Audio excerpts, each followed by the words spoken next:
Live from Dark Easy Studios in Eddyville, Kentucky. It's time for another episode of Dark Easy Survivor. Tonight we're talking about Survivor. And a very good season, not bad. Your host.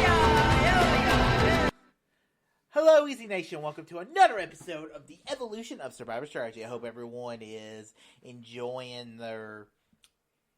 Well, I mean, it's Sunday, but it's about to be Monday, so sure, whatever. So, guys, this is another episode of the Evolution of Survivor. This is chapter 32. This is chapter 32. It's, it gets kind of confusing which chapter it is sometimes. So, like I said, guys, this is Survivor Kaoh, which is a 32nd season. But really, if you really want to think about it, this is actually the 31st season in the filming process, because season 31, this was actually recorded before Survivor Cambodia, but they had the live vote and everything, so this was the first, Cambodia was the first season which actually took place further, so all the strategies that we would have seen, like the voting blocks and all that, so technically this is still post Worlds Apart season, but all the strategies that we'll see in Survivor Cambodia will take place in the next season, Millennials versus Gen X. But I have to say, Survivor Kaoh is a very good season. Maybe a little underrated season, but I think a very good season Survivor. You have so many great characters, from Aubrey to Ty to Michelle, and I'm going to get on to it. So the season is basically, we're doing Survivor Kaoh again. We're doing brains versus brawn versus beauty. And be honest with you, I think this is my favorite version of when we do these versus things. Like we do I talked about it a couple episodes ago when I talked about Worlds Apart. I'm not the biggest fan of the white collar, blue collar, and they just kind of try to bring it up to your face. And there's a season coming up. Heroes versus hustlers. I don't like when they're like, yeah, I see myself as more of a hustler. Yeah, I consider myself a hero. And you're just like, yeah, I kind of heal people. And I think brain versus brawn versus beauty is very good because it's very high school, cliquey thing. And Survivor at a point is going back to high school. You gotta make friends. You gotta figure out who do you like, who do you not like. So I really enjoyed a lot what they did in Survivor. I like bringing back brains versus brawn versus beauty, and I would totally see another brains versus brawn versus beauty. I think it's cool to characterize these people in these certain views, and then see if they can bring it all together. I mean, Michelle, for God's sake, to do the memory challenge and not have to go back and get a second look.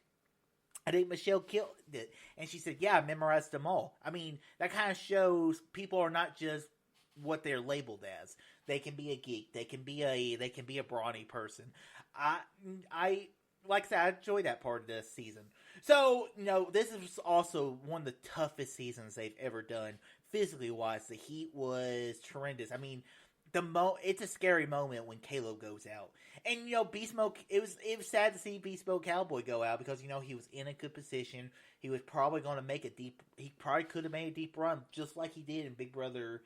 I believe it was Big Brother 16, where him and the Bomb Squad, they made a very deep run in Big Brother.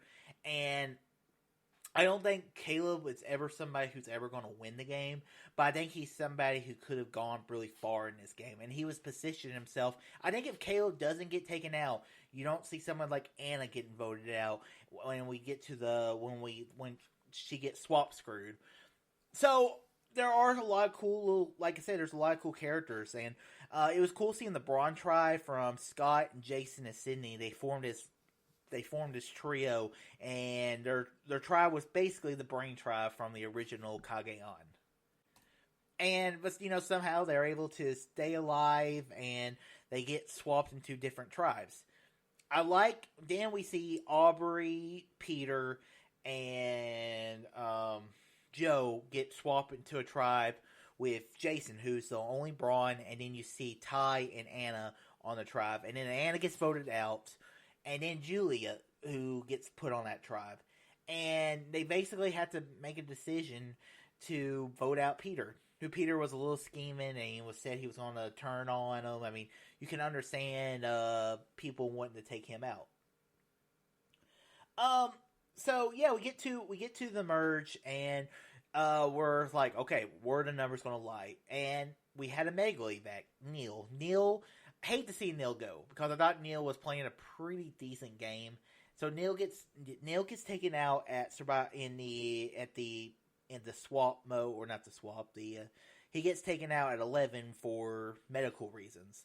So then you're like, okay, there's no way the Brains are going to win. Jason and I really enjoyed Jason and Scott. I'll get more into them two in a minute.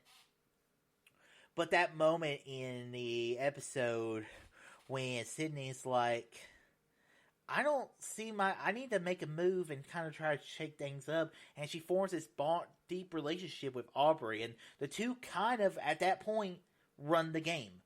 They blindside Nick. And Jason and Scott, they go into the Russell Hantz playbook a little bit. It was cool to see the Russell Hantz playbook to a sense. Where I like the line from Jason where he said, we're going to perform psychological warfare. He said, I love psychological warfare. That's why I do every day of my day at work. Like, hiding the equipment. I mean, when Scott gets the water cooler thing and pours the water on the fire, you're just like, I was like, I forgot how much I love that moment. Another thing in this, so yeah, Jason and Scott, very great villains. I would love to see them two play again. I don't know if they will, but I thought they were very entertaining villains in this show. And even Ty was part of the villain trio, and I like when he wakes up, he kind of does something you wouldn't see him do. He takes the water and he pours some fire out. You're just like, Ty, what are you doing? You're supposed to be the hero. So, and there was this interesting thing with the immunity idol this season. The immunity idol, if you combine two idols, you could create the super idol. I personally like that twist. Because I'm not against the super idol, but I like there has to be something extra you have to do in order to create the super idol. So I like the moment when they pull the super, whenever they're like, yeah, you combine two idols, you can create the super idol. And the moment when Ty is like one of the all-time classic moments of the season is when Ty refuses to give his idol to Scott to form the super idol. Because, here's the thing. Ty, if he plays the super idol, if they get Scott out, then Julia probably goes along with Scott and Scott and Ty all the way up to the final, because then they would have had the extra vote. Even if they didn't go with them at this next vote, Ty has the extra vote. So the whole season plays out very different. Do I think they take Ty to the end?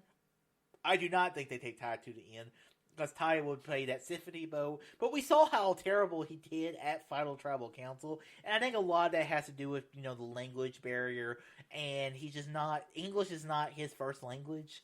So I think he had a little difficulty talking. So then the game kind of goes a little more smoothly. And Ty has a good instincts about Michelle, because he's like, we can't take Michelle. She hasn't pissed anybody off. We can't take her. We have to take her out. And at the final 6, I kind of skipped over Julia. Julia gets taken out at 7. Kind of a big threat. Final 6, but Ty's like, we should keep Jason. We can beat Jason at these challenges. Michelle, she's played this great social game. She hasn't pissed anybody off, and they don't do it. Ty tries to place his extra vote. Aubrey kind of turned on him, and so Michelle skates by, and it was really, if you really look back on it, and if you probably talk to Aubrey about it now, she said, my biggest regret probably was not taking Michelle out at Final 6, because I think if you get to the Final 4, and then also you have to look into Joe getting medically evacuated at Final 5 also helped Michelle's chances to make it to the final tribal council. So we'll just get right to it. Also, I kind of like the twist of voting a juror out. Because I think in the Aubrey, whenever they're talking Probst and them, they were talking about doing that for 7 years. So, or 7 years or 7 seasons, I don't know what he said. But I think that was a cool twist, and if they brought back vote out a juror, I think that wouldn't be it wouldn't be the worst twist I've seen again. Because I don't mind that. Take out somebody who you know is not going to be voting for you. I think that's very interesting. So then we moving on to, let's get straight to the finale. So the finale, do I believe Aubrey got screwed? I do believe Aubrey got screwed because Aubrey played the dominating game. She led the votes. And I think what it comes down to, it's a phrase that I used back in Survivor Heroes versus Villains. She got hands. I think she played the best game.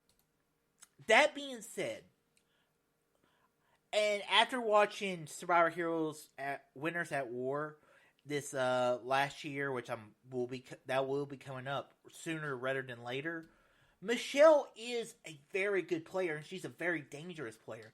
I think Michelle's most underrated quality, and it is something about the beauty tribe. The beauties are always supposed to be the social people. I think Michelle plays a perfect social game. I can't think of anyone who can play a better social game than Michelle. She can figure out where she's at on the alliances. And I do agree with Julia's statement at the reunion, or not the reunion, at the final tribal council, where she said she didn't have to go to a tribal council to final 10. If she goes to a tribal council of the beauty tribe, there's a chance she gets voted out. If that swap tribe had gone to tribal council, Michelle most likely gets voted out. So there are all kinds of these things, but Michelle is able to maneuver her way out of situations and out of the bottom with her social game.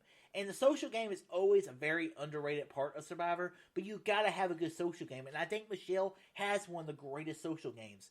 She didn't piss anybody off. And the jury was a bitter jury. And that plays in Michelle's hand and allows her to win. Is Michelle one of the greatest Survivor winners of all time? No. But I think Michelle is probably, and after watching her play Winners at War, I don't think she's overrated. I think she's a little underrated, and I think Michelle played a good game. But I do believe Aubrey should have won because I believe in the person who who had the ball in their court, who had the tempo, and Aubrey set the tempo of the season, and I do think Aubrey should have won. But Michelle is a deserving winner. And watching her in Winners at War, which I'll get to in a few chapters, it was interesting to see her play. So, yeah, that was this season of Survivor. Like I said, it's not a terrible season. It's not one of the greatest seasons, but it's a fun season to watch.